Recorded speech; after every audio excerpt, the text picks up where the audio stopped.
Praise the Lord. கர்த்தரும் இரட்சகருமாகிய இயேசு கிறிஸ்துவின் இனிதான நாமத்திலே வாழ்த்துகிறேன். கர்த்தர் உங்களை ஆசீர்வதிப்பாராக. இந்த இனிய நாளை காண செய்த தேவாதி தேவனுக்கு ஸ்தோத்திரம் உண்டாவதாக. அப்போஸ்தல நடபடிகள் 7வது அதிகாரம் 59-60 வசனங்கள்.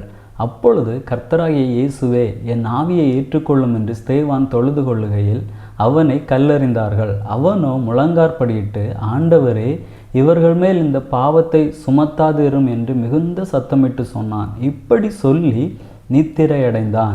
இங்கே ஸ்தேவானை குறித்து சொல்லப்பட்டிருக்கிறது.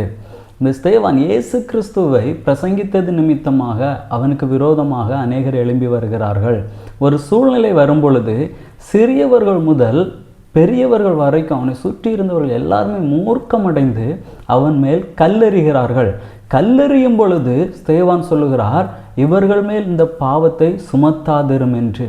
எப்படி ஸ்தேவானால் இப்படி ஒரு ஜெபத்தை செய்ய முடிகிறது என்று பார்க்கும் பொழுது, ஸ்தேவான் இங்கே இயேசு கிறிஸ்துவை வெளிப்படுத்துகிறதை நாம் பார்க்க முடிகிறது. இயேசு கிறிஸ்துவை சிலுவையில் அறையும் பொழுது இயேசு கிறிஸ்து சொல்கிறார், இவர்களுக்கு மன்னியும், இவர்கள் செய்கிறது இன்னதென்று அறியாமல் செய்கிறார்கள் என்று சொல்லுகிறதை நாம் பார்க்க முடிகிறது. அதே போல தான் இங்கே ஸ்தேவான் இயேசு கிறிஸ்துவை வெளிப்படுத்துகிறார். இந்த இடத்திலே எப்படி ஸ்தேவானால் இயேசு கிறிஸ்துவை வெளிப்படுத்த முடிகிறது என்று பார்க்கும் பொழுது, ஒன்று, இயேசுவினுடைய அன்பை அதிகமாக ருசித்திருக்கிறார். இன்னொன்று, அங்கே இவர்கள் செய்த எல்லா காரியங்களை விடவும் அங்கே இயேசு ஸ்தேவானுக்கு செய்த காரியங்கள் பெரிதாக ஸ்தேவானுக்கு தெரிகிறது. இவர்கள் மூர்க்கமடைந்து கல்லெறிகிறார்கள்.